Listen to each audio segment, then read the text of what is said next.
Read the Bible in 1 year with the Treasured Word. December 26th. Zechariah chapter 9, verses 1 through 17. Israel defended against enemies.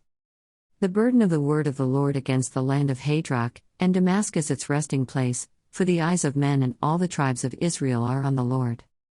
Also against Hamath, which borders on it, and against Tyre and Sidon, though they are very wise. For Tyre built herself a tower, heaped up silver like the dust, and gold like the mire of the streets. Behold, the Lord will cast her out, he will destroy her power in the sea, and she will be devoured by fire. Ashkelon shall see it in fear, Gaza also shall be very sorrowful, and Ekron, for he dried up her expectation. The king shall perish from Gaza, and Ashkelon shall not be inhabited. A mixed race shall settle in Ashdod, and I will cut off the pride of the Philistines. I will take away the blood from his mouth, and the abominations from between his teeth. But he who remains, even he shall be for our God, and shall be like a leader in Judah, and Ekron like a Jebusite. I will camp around my house because of the army, because of him who passes by and him who returns.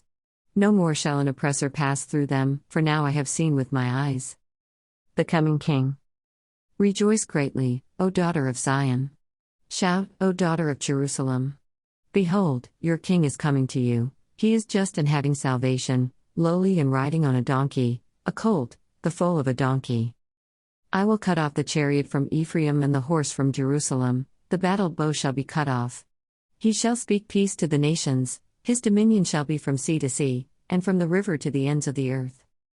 God will save his people. As for you also, because of the blood of your covenant, I will set your prisoners free from the waterless pit. Return to the stronghold, you prisoners of hope. Even today I declare that I will restore double to you.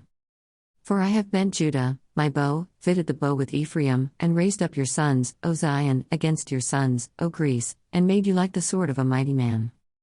Then the Lord will be seen over them, and his arrow will go forth like lightning. The Lord God will blow the trumpet, and go with whirlwinds from the south. The Lord of hosts will defend them, they shall devour and subdue with sling stones. They shall drink and roar as if with wine, they shall be filled with blood like basins, like the corners of the altar.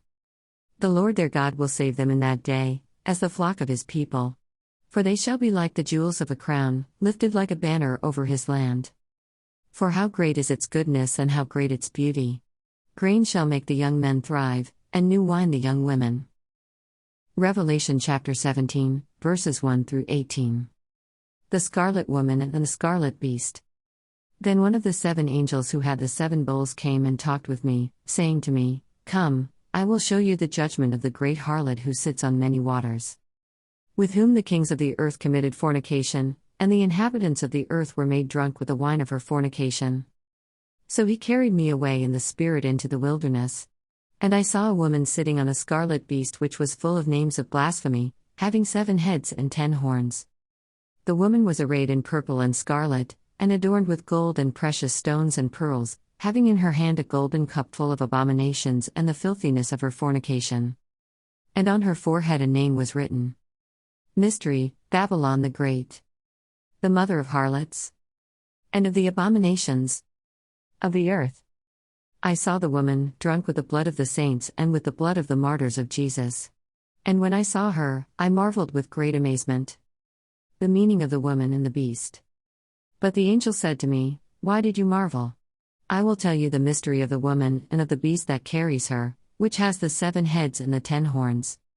The beast that you saw was, and is not, and will ascend out of the bottomless pit and go to perdition. And those who dwell on the earth will marvel, whose names are not written in the book of life from the foundation of the world, when they see the beast that was, and is not, and yet is. Here is the mind which has wisdom. The 7 heads are 7 mountains on which the woman sits. There are also 7 kings. 5 have fallen, 1 is, and the other has not yet come. And when he comes, he must continue a short time. The beast that was, and is not, is himself also the 8th, and is of the 7, and is going to perdition. The 10 horns which you saw are 10 kings who have received no kingdom as yet, but they receive authority for 1 hour as kings with the beast. These are of one mind, and they will give their power and authority to the beast. These will make war with the Lamb, and the Lamb will overcome them, for he is Lord of lords and King of kings, and those who are with him are called, chosen, and faithful.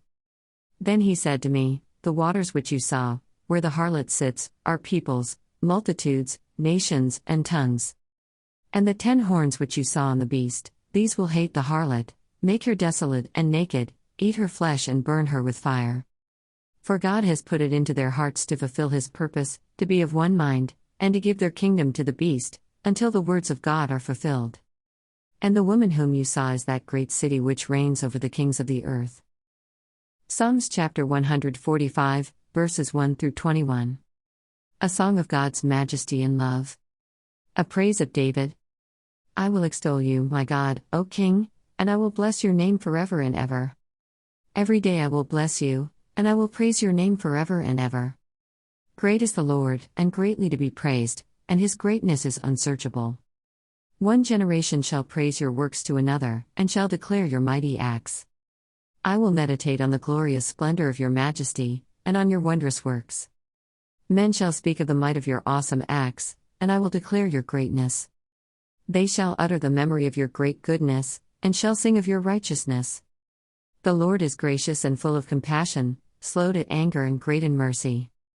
The Lord is good to all, and his tender mercies are over all his works. All your works shall praise you, O Lord, and your saints shall bless you. They shall speak of the glory of your kingdom, and talk of your power. To make known to the sons of men his mighty acts, and the glorious majesty of his kingdom. Your kingdom is an everlasting kingdom, and your dominion endures throughout all generations. The Lord upholds all who fall, and raises up all who are bowed down. The eyes of all look expectantly to you, and you give them their food in due season. You open your hand and satisfy the desire of every living thing. The Lord is righteous in all his ways, gracious in all his works. The Lord is near to all who call upon him, to all who call upon him in truth. He will fulfill the desire of those who fear him, he also will hear their cry and save them. The Lord preserves all who love him, but all the wicked he will destroy. My mouth shall speak the praise of the Lord, and all flesh shall bless his holy name forever and ever. Proverbs chapter 30, verse 32. If you have been foolish in exalting yourself, or if you have devised evil, put your hand on your mouth. Thanks for reading along with The Treasured Word. See you tomorrow.